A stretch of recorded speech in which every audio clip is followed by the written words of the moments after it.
صل على محمد وعلى آل محمد كما صليت على إبراهيم وعلى آل إبراهيم إنك حميد مجيد. اللهم بارك على محمد وعلى آل محمد كما باركت على إبراهيم وعلى آل إبراهيم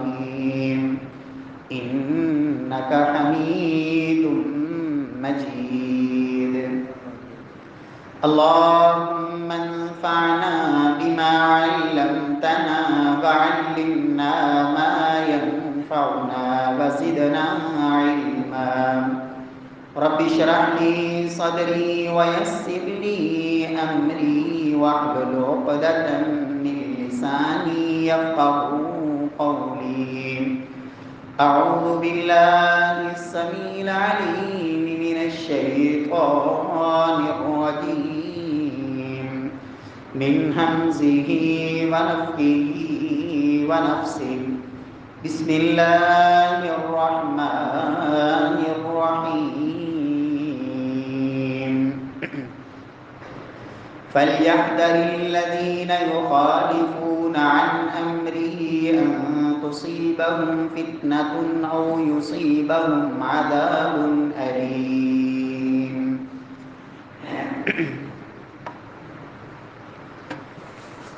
معزز سامعین کرام، محترم بھائیوں، بزرگوں، دوستوں، معززات ماؤں اور بہنوں، رسول اللہ صلی اللہ علیہ وسلم کا اسوہ اور آپ کا طریقہ، آپ کی سنت، اس پہ عمل کرنا، اعمال صالحہ کو سر انجام دیتے ہوئے سنت کا خاص طور پر خیال رکھنا، جہاں یہ اعمال کی قبولیت کے لیے ایک بنیادی شرط ہے. رسول اللہ صلی اللہ علیہ وسلم کی سنت کو تھامنے سے رب العالمین کی جہاں دنیا اور آخرت میں بہت ساری برکات انسان کا مقدر بنتی ہیں، وہاں نبی صلی اللہ علیہ وسلم کے طریقے کی مخالفت کی وجہ سے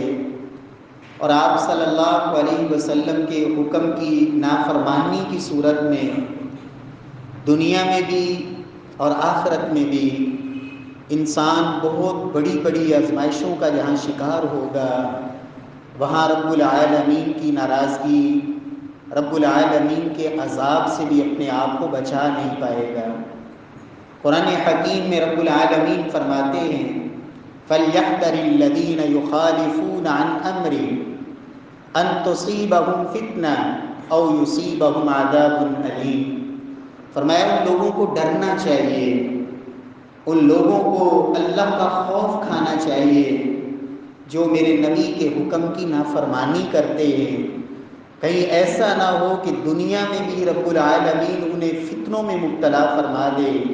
اور آخرت میں تو رب العالمین نے ایسے لوگوں کے لیے دردناک عذاب تیار کیا ہے. رب العالمین ہمیں جناب رسول اللہ صلی اللہ علیہ وسلم کے طریقے کی مخالفت سے اللہ محفوظ فرمائے. آپ صلی اللہ علیہ وسلم کی زندگی کو رب العالمین نے میرے اور آپ کے لیے نمونہ بنایا، اور اللہ کے رسول صلی اللہ علیہ وسلم خود فرمایا کرتے تھے محمد فرق بین الناس. لوگوں، محمد صلی اللہ علیہ وسلم کی ذات اطہر وہ حق اور باطل میں یہ فرق کی بنیادی دلیل ہے. رب العالمین ہم سب کو توفیق نصیب فرمائے کہ اللہ کے رسول کا جو عمل، جو آپ کی سنت، جو آپ کا طریقہ میرے اور آپ کے علم میں آ جائے، پھر اس کو معمولی سمجھ کر، پھر اس کو حقیر جانتے ہوئے، اس کی پرواہ نہ کرتے ہوئے اس کو ایسے ہی ٹھکرا دینا اور اس سے منہ موڑ لینا، میرے پیارے بھائیوں، یہ انتہائی خطرناک چیز ہے. کل قیامت والے دن اگر جناب محمد مصطفیٰ صلی اللہ علیہ وسلم نے ہی اعراض کر لیا، آپ نے ہی منہ موڑ لیا، آپ نے ہی شفاعت اور سفارش کرنے سے انکار فرما دیا تو میرے پیارے بھائیوں پھر رب العالمین کے ہاں کامیابی کا کوئی راستہ نہیں ہوگا۔ اللہ سبحانہ و تعالی ہم سب کو توفیق سے نوازے۔ پیارے بھائیوں، رسول اللہ صلی اللہ علیہ وسلم کی سنتیں، آپ کا طریقہ، اس کا ایک تسلسل اور ایک سلسلہ ہم نے شروع کیا ہوا ہے۔ رب العالمین ہمیں کما حقہ سمجھ کے اللہ عمل کی توفیق نصیب فرمائے۔ رسول اللہ صلی اللہ علیہ وسلم صبح بیدار ہوتے آپ کا طریقہ مبارک کیا تھا؟ تہجد کے اوقات میں آپ کے وہ لمحات کیسے گزرتے تھے؟ اذان فجر، ان اوقات میں اللہ کے رسول کے معمولات کیا ہوتے تھے؟ نبی صلی اللہ علیہ وسلم جب فجر کی اذان ہو جایا کرتی، اس کے بعد محبوب کبریا صلی اللہ علیہ وسلم کا طریقہ اور آپ کا عمل کیا ہوتا تھا، اس سلسلے سے آج ہمارے اس خطبہ جمعہ کا آغاز ہوگا۔ سیدہ عائشہ رضی اللہ تعالی عنہ فرماتی ہیں کہ نبی صلی اللہ علیہ وسلم نفلی نماز میں، سنتوں میں، معمول کے جتنے بھی نوافل ہیں، ان میں سب سے زیادہ اگر کسی کا اہتمام کرنے والے، اگر کسی کی پابندی فرمانے والے، جسے نبی صلی اللہ علیہ وسلم نے نہ حضر میں چھوڑا نہ سفر میں چھوڑا، حالانکہ سفر کے اندر رب العالمین نے جو فرض ہیں ان کو بھی خالق ارض و سما نے نصف کر دیا۔ جہاں زور کے 4 فرض 2 کر دیے، جہاں عصر کے 4 وہ 2 پڑھیں گے، لیکن یہ فجر کی سنتیں سیدہ عائشہ فرماتی ہیں لم یکن علی شیء من النوافل اشد معاہدۃ منہ علی رکعتین قبل الصبح، صبح کی نماز سے پہلے جو 2 رکھتے ہیں، جتنی نوافل میں آپ ان کا اہتمام فرماتے تھے،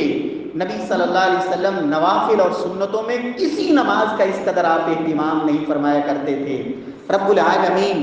ہمیں بھی ان کے اہتمام کی اللہ توفیق نصیب فرمائے۔ ان سنتوں کے حوالے سے دوسری بات سیدہ عائشہ رضی اللہ تعالی عنہ ہی فرماتی ہیں، اللہ کے رسول نے فرمایا تھا لوگوں رکعت الفجر خیر من الدنیا وما فیہا، یہ دنیا کی اللہ نے جتنی بھی نعمتیں بنائی ہیں، دنیا کی جتنی بھی دولتیں ہیں، جتنے بھی خزانے ہیں، دنیا کے اندر جو کچھ رب العالمین نے رکھا ہے، اللہ کے رسول فرماتے ہیں صلی اللہ علیہ وسلم یہ فجر کی 2 رکعتیں دنیا اور دنیا کے اندر جو کچھ بھی موجود ہے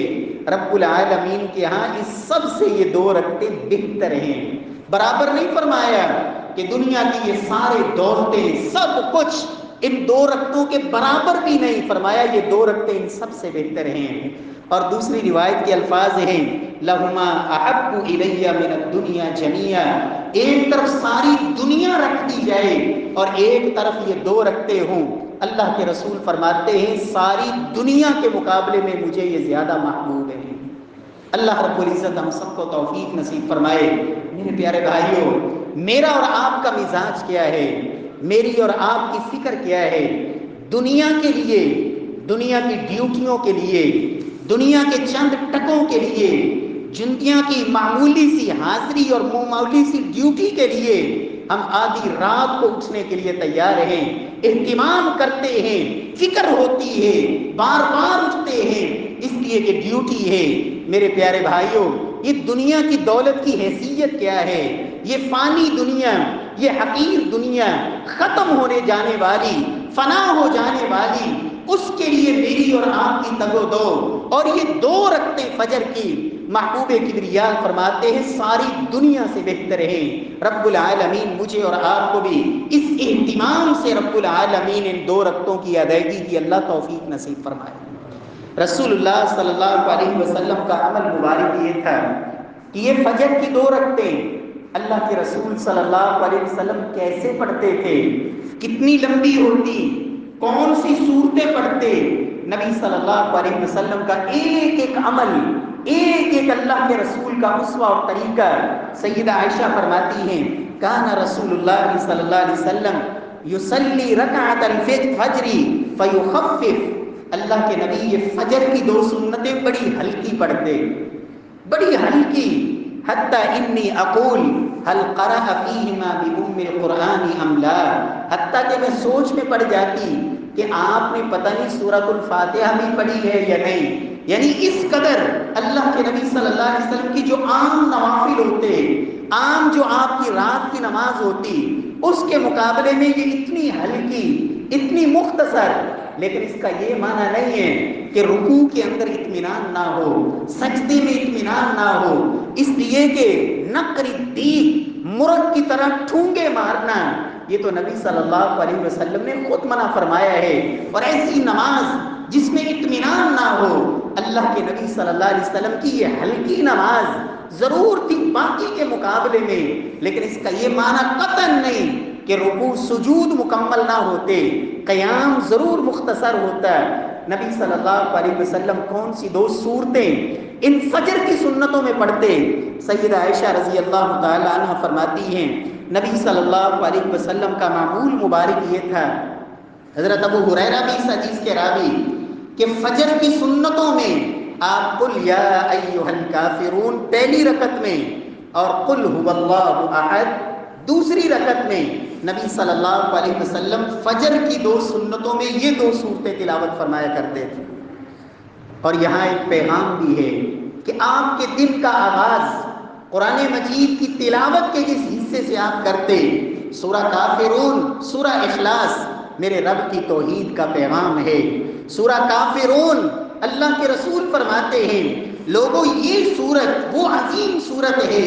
جو بندہ یہ ایک دفعہ پڑھ لیتا ہے، قرآن مجید کے 1/4 حصے کے برابر رب العالمین اسے تلاوت کرنے کا اجر و ثواب عطا فرماتے ہیں۔ اور سورہ اخلاص فَإِنَّهَا تَعْدِلُ ثُلُثَ الْقُرْآنِ، ایک دفعہ پڑھنے سے رب العالمین 10 پاروں کا اجر و ثواب نصیب فرماتے ہیں۔ رسول اللہ صلی اللہ علیہ وسلم یہ دو صورتیں سورہ کافرون اور سورہ اخلاص فجر کی سنتوں میں آپ پڑھا کرتے تھے، اکثر معمول یہ تھا، لیکن بسا اوقات نبی صلی اللہ علیہ وسلم فجر کی سنتوں میں سورۃ البقرہ کی 136 نمبر آیت قولوا آمنا باللہ وما انزل الینا وما انزل الى ابراہیم واسماعیل واسحاق ویعقوب والاسباط وما اوتی موسیٰ وعیسیٰ وما اوتی النبیون من ربهم لا نفرق بین احد منهم ونحن له مسلمون۔ آپ پہلی رکعت میں یہ آیت پڑھتے، ایک آیت فجر کی سنتوں کی پہلی رکعت میں، اور دوسری رکعت میں رسول اللہ صلی اللہ علیہ وسلم سورہ آل عمران کی 64 نمبر آیت قل یا اہل الکتاب تعالوا الى کلمۃ سواء بیننا وبینکم الا نعبد الا اللہ ولا نشرک به شیئا ولا يتخذ بعضنا بعضا اربابا من دون اللہ فان تولوا فقولوا اشہدوا بأننا مسلمون۔ اے اہل کتاب، آؤ اس ایک کلمے کی طرف جو ہم میں اور تم میں مشترکہ ہے، اور وہ کلمہ کیا ہے کہ ہم دنیا میں عبادت کریں تو ایک اللہ وحدہ لا شریک کی، اس کے ساتھ کسی کو شریک نہ بنائیں۔ فرمایا اگر یہ لوگ اعراض کر لیں تو تم یہ گواہی دے دو کہ ہم تو مسلمان ہیں۔ رب العالمین ہمیں توفیق سے نوازے۔ فجر کی سنتیں 2 رکعت جو دنیا اور جو کچھ دنیا میں ہے اس سب سے بہتر، آپ صلی اللہ علیہ وسلم ان سنتوں کے حوالے سے چوتھی آپ کی سنت یہ تھی، آپ کا طریقہ مبارک یہ تھا کہ جب آپ یہ 2 رکعتیں پڑھتے، سیدہ عائشہ فرماتی ہیں رضی اللہ تعالی عنہا کان اذا صلی رکعتي الفجر اضطجع على شقه الایمن، آپ صلی اللہ علیہ وسلم فجر کی 2 سنتیں پڑھ کے اپنی دائیں کروٹ آپ کچھ دیر کے لیے لیٹ جاتے۔ یہ اللہ کے نبی صلی اللہ علیہ وسلم کی فجر کی سنتوں کے بعد 2 رکعت پڑھنے کے بعد اللہ کے رسول کا یہ عمل، سیدہ عائشہ فرماتی ہیں کہ اللہ کے رسول صلی اللہ علیہ وسلم جب فجر کی 2 سنتیں پڑھ کے فارغ ہوتے، آپ دائیں کروٹ لیٹ جاتے۔ بلکہ دوسری روایت میں یہ لفظ بھی ہے اذا صلی احدکم رکعتي الفجر، جب بھی تم میں سے کوئی فجر کی 2 سنتیں پڑھے فَلْيَسْتَجِعْ عَلَى شِقِّهِ الْأَيْمَنِ، اسے چاہیے کہ فجر کی 2 سنتیں پڑھنے کے بعد اپنی دائیں کروٹ کچھ دیر کے لیے لیٹ جائے۔ اللہ کے رسول صلی اللہ علیہ وسلم کی یہ سنت، رب العالمین ہمیں عمل کی توفیق نصیب فرمائے۔ صحابہ کرام اس پہ عمل کرتے۔ سیدہ عائشہ خود فرماتی ہیں اللہ کے رسول اگر میں جاگ رہی ہوتی تو مجھ سے باتیں کر لیتے، اور اگر میں سوئی ہوتی تو آپ کچھ دیر لیٹ کے پھر نماز فجر کے لیے آپ چلے جاتے جب مؤذن آ کے اطلاع دیتا۔ اللہ سبحانہ و تعالی ہمیں عمل کی توفیق بخشے، اور اس میں یاد رکھیں کہ فجر کی 2 سنتوں کے بعد یہ لیٹنے والی سنت، اس کا تہجد کی نماز سے کوئی تعلق نہیں۔ بعض لوگ یہ سمجھتے ہیں کہ جس نے تہجد پڑھی ہو وہ تو فجر کی سنتوں کے بعد کچھ دیر لیٹ جائے، وگرنہ دوسرے کے لیے یہ جائز نہیں۔ کچھ احباب یہ بھی کہتے ہیں کہ یہ صرف گھر کے ساتھ خاص ہے، مسجد میں یہ نہیں صحیح، لیکن ایسی کوئی بات نہیں۔ اللہ کے رسول نے جب مطلق فرما دیا، عام آرڈر دے دیا، جب بھی تم میں سے کوئی فجر کی سنتیں پڑھے فَلْيَسْتَجِعْ عَلَى شِقِّهِ الْأَيْمَنِ، اسے چاہیے کہ اپنی دائیں کروٹ لیٹ جائے۔ ہاں اگر کوئی نہیں لیٹتا نماز پھر بھی ہو جائے گی، لیکن یہ سنت چھوڑنے کی وجہ سے وہ جو اجر اللہ کی طرف سے ملنا ہے اس سنت پر عمل کی وجہ سے اس سنت سے محروم رہے گا، اس عمل اور اجر سے محروم رہے گا۔ رب العالمین ہمیں عمل کی توفیق بخشے۔ پیارے بھائیو، یہ فجر کی 2 رکعتیں، فجر کی 2 سنتیں اگر کوئی نماز فجر سے پہلے نہ پڑھ سکے، وہ اٹھائی اس وقت جب نماز کھڑی ہو گئی، نماز کا وقت ہو چکا ہے۔ اللہ کے رسول صلی اللہ علیہ وسلم کے یہاں 2 طریقے، 2 نمونے موجود ہیں۔ ایک یہ ہے کہ آپ فجر کی نماز باجماعت پڑھیں اور نماز پڑھ کے جب فارغ ہو جائیں اس کے بعد یہ 2 سنتیں ادا کر لیں۔ اللہ کے رسول صلی اللہ علیہ وسلم نے مسجد نبوی میں فجر کی نماز پڑھائی۔ آپ جب نماز پڑھا کے فارغ ہوئے، ایک صحابی کو دیکھا کہ وہ نماز پڑھ رہے ہیں۔ آپ صلی اللہ علیہ وسلم نے جب وہ نماز سے فارغ ہوئے پوچھا صلاتان معاً، یہ 2 نمازیں ایک ساتھ کون سی تم نے شمار کی، جو ہمارے ساتھ پڑھی یا جو الگ خود پڑھی؟ تو صحابی کہتے ہیں یا رسول اللہ صلی اللہ علیہ وسلم میری فجر سے پہلے والی 2 سنتیں رہ گئی تھیں، میں وہ پڑھ رہا تھا۔ رسول اللہ صلی اللہ علیہ وسلم خاموش ہو گئے۔ آپ صلی اللہ علیہ وسلم کا خاموش ہو جانا یہ دین بن گیا، یہ آپ کی تقریری حدیث بن گئی۔ اگر کوئی شخص فجر کی نماز فرض سے پہلے یہ سنتیں نہ پڑھ سکے، اسے چاہیے کہ فجر کی نماز پڑھ کے جب فارغ ہو اس کے بعد پڑھ لے۔ دوسرا طریقہ یہ ہے کہ انسان جب سورج نکل آئے انتظار کرے، فجر کی نماز کے بعد نہ پڑھے، انتظار کر لے۔ اگر اللہ توفیق دے مسجد میں ہے، بیٹھا ہے، ذکر کر رہا ہے، دعائیں کر رہا ہے، جب سورج نکل آئے اس کے بعد یہ 2 سنتیں پڑھ لے۔ نبی صلی اللہ علیہ وسلم نے اس کی بھی اجازت دی ہے، لیکن ہمارے ہاں بعض احباب مسجد میں جماعت کھڑی ہے، نماز ہو رہی ہے اور پیچھے سے آئے اور آ کے سنتیں شروع کر دیں۔ میرے پیارے بھائیوں، اللہ کے رسول صلی اللہ علیہ وسلم کا فرمان ہے صحیح بخاری میں اذا اقیمت الصلاۃ فلا صلاۃ الا المکتوبہ، جب نماز کے لیے اقامت کہہ دی گئی ہے اب اس فرض نماز کے علاوہ کوئی نماز نہیں، وہ نماز ہے ہی نہیں جو آپ سنت فجر کے فرض کے دوران پڑھ رہے ہیں۔ اللہ کے رسول صلی اللہ علیہ وسلم کا جو طریقہ مبارک ہے، آپ نے جو اجازت دی ہے آپ فرض نماز میں شامل ہو جائیں اور یہ سنتیں فرض نماز کی ادائیگی کے بعد پڑھیں یا پھر سورج نکلنے کے بعد۔ اللہ رب العزت توفیق نصیب فرمائے۔ رسول اللہ صلی اللہ علیہ وسلم کے صحابی سیدنا جابر رضی اللہ تعالی عنہ فرماتے ہیں کہ رسول اللہ صلی اللہ علیہ وسلم فجر کی نماز اندھیرے میں پڑھا کرتے تھے۔ اندھیرے کے اندر، اندھیرے سے مراد یہ ہے کہ جب طلوع فجر ہو چکی ہے، اذان فجر ہو گئی ہے، اب بیٹھ کے انتظار کرتے رہنا، انتظار کرتے رہنا حتیٰ کہ اچھی طرح روشنی پھیل جائے۔ نبی صلی اللہ علیہ وسلم کا فجر کی نماز کا یہ طریقہ نہیں تھا۔ سیدنا جابر فرماتے ہیں ان النبی صلی اللہ علیہ وسلم کان یصلی الصبح بغلس، صحیح بخاری کی روایت، نبی صلی اللہ علیہ وسلم فجر کی نماز اندھیرے میں ہی پڑھایا کرتے تھے۔ اور سیدہ عائشہ فرماتی ہیں فجر کی نماز میں خواتین اللہ کے نبی کے ساتھ فجر کی نماز پڑھنے کے لیے حاضر ہوتی، نماز پڑھ کے جب ہم اپنے گھروں کو واپس پلٹتی فرماتی ہیں جب ہم گھروں کو واپس پلٹتی لا یعرفن من الغلس، ابھی اتنا اندھیرا ہوتا کہ گلیوں میں ہم جا رہی ہوتی تھی، اندھیرے کی وجہ سے ہمیں کوئی پہچان نہیں پاتا تھا۔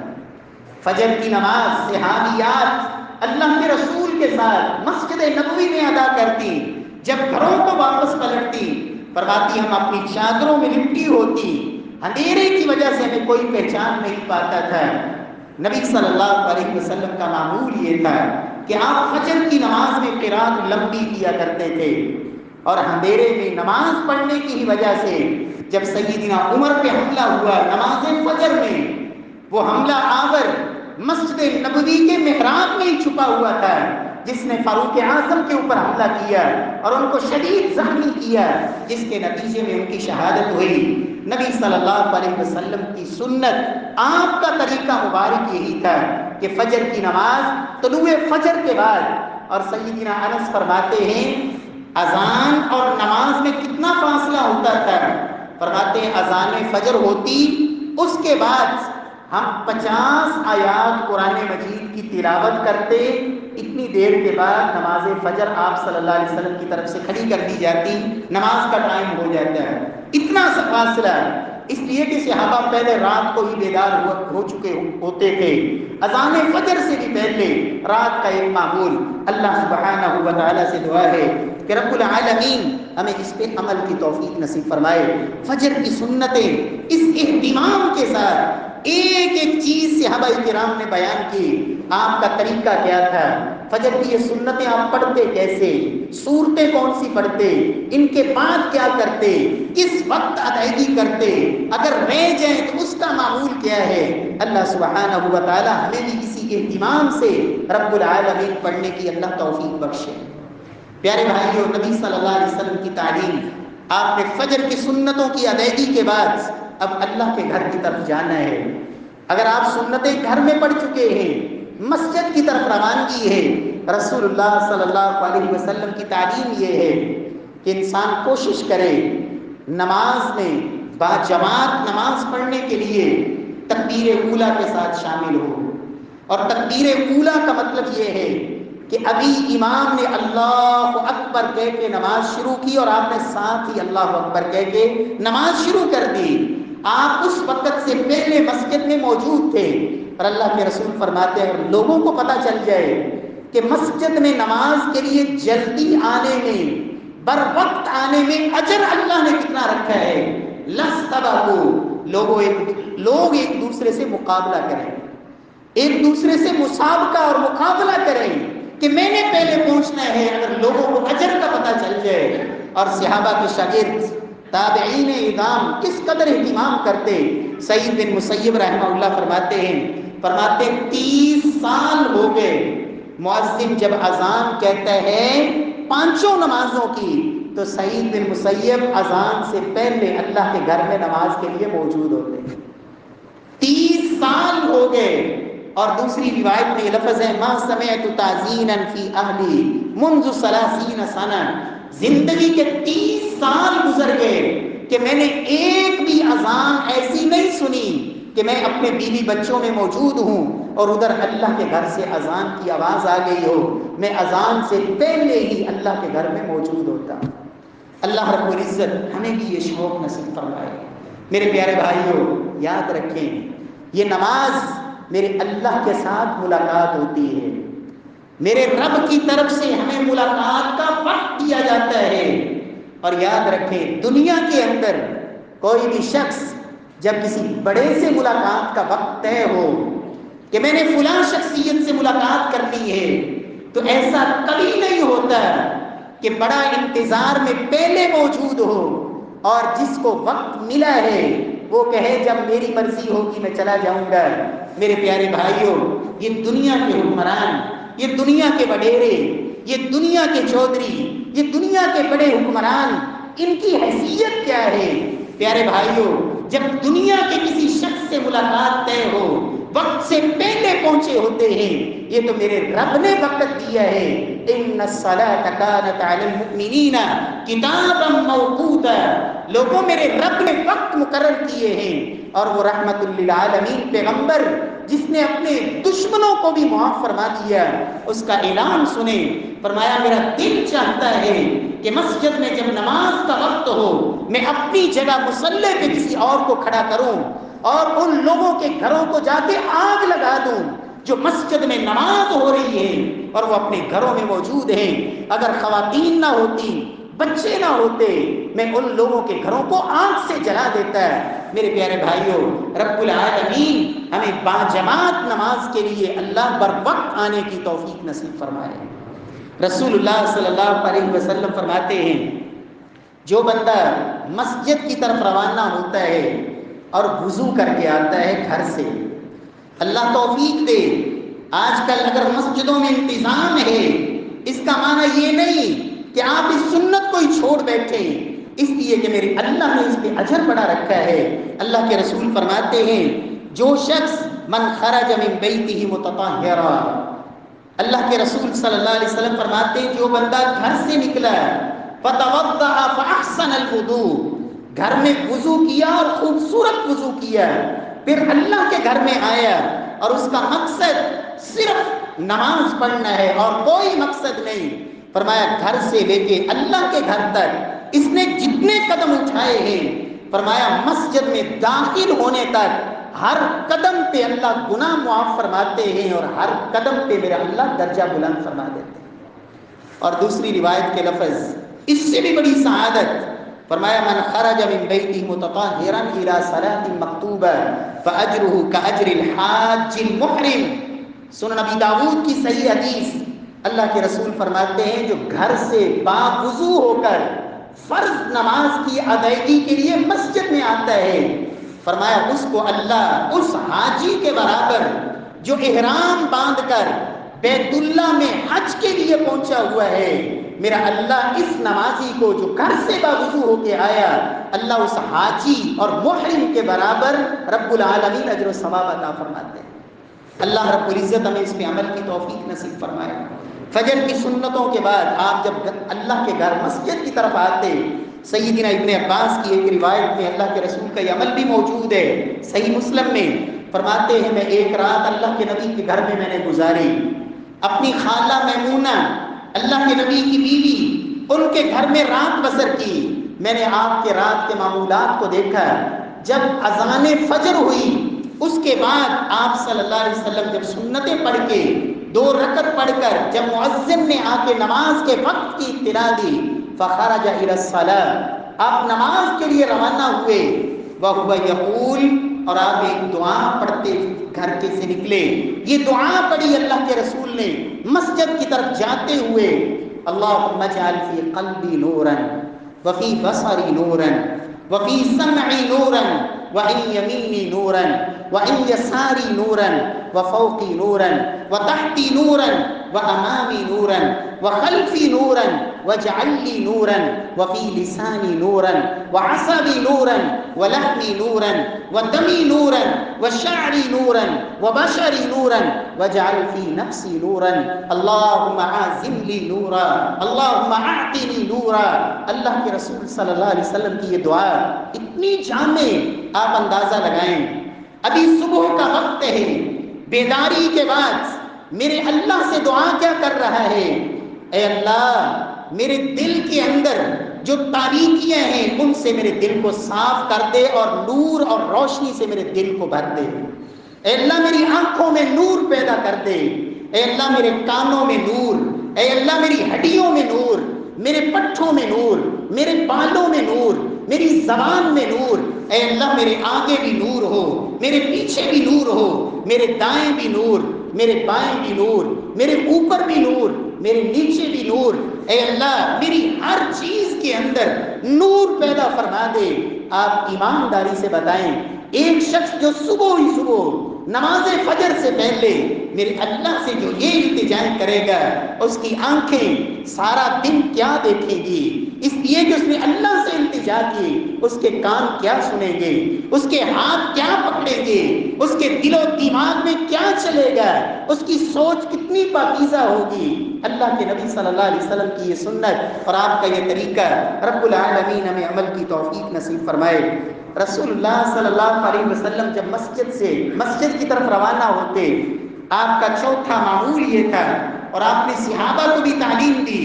میرے صحابہ جب نماز کے لیے مسجد میں آؤ، نماز کھڑی ہو جائے، فرمایا علیکم السکینۃ والوقار، مسجد کی طرف آنا ہے تو دوڑ کے نہیں آنا، تمہارے اوپر سکینت ہونی چاہیے، وقار ہونا چاہیے، سکون اور اطمینان کے ساتھ اللہ کے گھر کی طرف آؤ۔ امام نووی رحمہ اللہ السکینہ کی وضاحت کرتے ہیں کہ لوگوں سکینت یہ ہوتی ہے کہ آپ جب رب کے گھر کی طرف آ رہے ہیں، آپ کی فضول حرکتیں نہ ہوں، آپ فضول حرکات سے اجتناب کریں، کوئی بھی فضول کام آپ اللہ کے گھر کی طرف جب آ رہے ہیں تو راستے میں نہ کریں،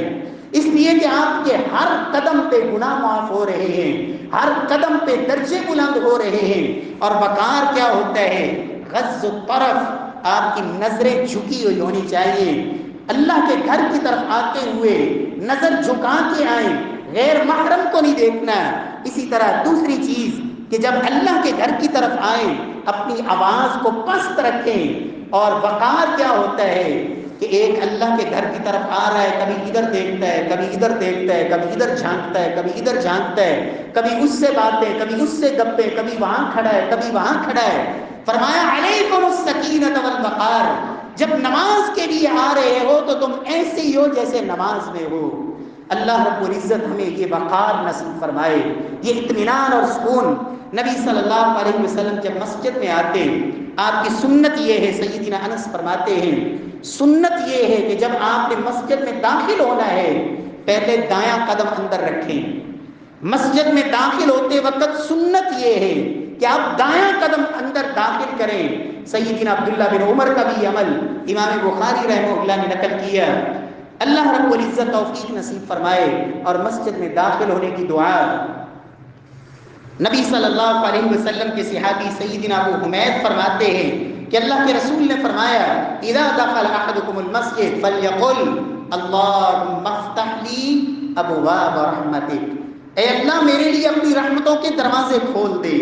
یہ مختصر دعا ہے، لیکن دوسری روایت میں سیدنا عبداللہ بن عمر فرماتے ہیں کہ جب کوئی شخص مسجد میں داخل ہو تو پہلے شیطان مردود سے رب کی پناہ میں آئے، اعوذ باللہ العظیم وبوجہہ الکریم وسلطانہ القدیم من الشیطان الرجیم۔ پھر یہ دعا پڑھے۔ اللہ کے رسول فرماتے ہیں حفظ منہ سائر اليوم، ابھی فجر کے لیے مسجد میں داخل ہوا، یہ دعا پڑھی، میرے اللہ کی طرف سے سارا دن شیطان سے اللہ رب العزت کی یہ شخص حفاظت میں ہو جاتا ہے۔ اللہ رب العزت عمل کی توفیق نصیب فرمائے۔ مسجد میں آئیں، 2 رکعت کم از کم پڑھ کے بیٹھیں، 2 رکعت پڑھے بغیر نہ بیٹھیں، جس وقت بھی آئیں۔ ہاں اگر جماعت ہو رہی ہے آپ نماز کے ساتھ شامل ہو جائیں، لیکن اگر بیٹھنا ہے چاہے گھر سے سنتیں پڑھ کے بھی آئے ہیں 2 رکعت پڑھیں۔ اللہ کے رسول نے منع فرمایا بغیر نماز پڑھے بیٹھنے سے، یہ مسجد کا حق ہے۔ تحیۃ المسجد، جمعے والے دن بہت سارے بھائی بر وقت آتے ہیں، خطبہ شروع ہو چکا ہے آ کے بیٹھ جاتے ہیں۔ نبی صلی اللہ علیہ وسلم کا یہ طریقہ نہیں، آپ نے منع فرمایا۔ سیدنا سلیق غطفانی صحیح بخاری کی روایت، خطبے کے دوران آئے اور آ کے بیٹھ گئے۔ نبی صلی اللہ علیہ وسلم نے فرمایا قم فصلی رکعتین، سلیق اٹھو اور 2 رکعت پڑھو۔ پھر آپ نے اعلان فرمایا جب بھی تم میں سے کوئی اللہ کے گھر میں آئے، خطبہ ہو رہا ہو، امام خطبہ دے رہا ہو، فلا یجلس حتی یصلی رکعتین، وہ نہ بیٹھے جب تک 2 رکعت نہ پڑھ لے۔ اللہ رب العزت توفیق نصیب فرمائے۔ پیارے بھائیوں، کوشش کریں جب مسجد میں آ گئے ہیں پھر اگلی صف میں آ کے بیٹھیں۔ اللہ کے رسول فرماتے ہیں صلی اللہ علیہ وسلم اگر لوگوں کو پہلی صف کا پتہ چل جائے اللہ نے اجر کتنا رکھا ہے، فرمایا وہ پورا اندازیہ کریں پہلی صف پانے کے لیے اور امام کے قریب ہو کر بیٹھیں۔ اللہ نے بڑی عظمتیں رکھی ہیں۔ آخری بات، اللہ کے نبی صلی اللہ علیہ وسلم کا یہ فرمان یاد رکھیں، جمعے والے دن خاص طور پر آپ بر وقت آئیں، امام کے قریب ہو کے بیٹھیں، خطبہ غور سے سنیں، غسل کر کے آئیں اور پیدل چل کے آئیں۔ اللہ کے رسول فرماتے ہیں صلی اللہ علیہ وسلم جو امام کے قریب ہو کے بیٹھا اور غور سے خطبہ سنا، گھر سے لے کر مسجد تک جتنے قدم اٹھا کے آیا ہے، اللہ ہر قدم پر 1 سال کے روزے اور 1 سال کی راتوں کی تہجد کا اللہ اجر و ثواب عطا فرماتے ہیں۔ اللہ سبحانہ و تعالیٰ سے دعا ہے کہ خالق ارض و سما ہمیں مسجد کی طرف آنے کی جو سنتیں ہیں اللہ اس پہ عمل کی توفیق بخشے، مسجد میں آ کے جو عمل کرنا ہے اللہ اس کی توفیق نصیب فرمائے، اور فجر کی سنتیں اور دیگر نمازوں کے ساتھ جو سنن ہیں اللہ اس کی پابندی کی توفیق بخشے۔ واقول قولی ھذا وآخر دعوانا الحمدللہ۔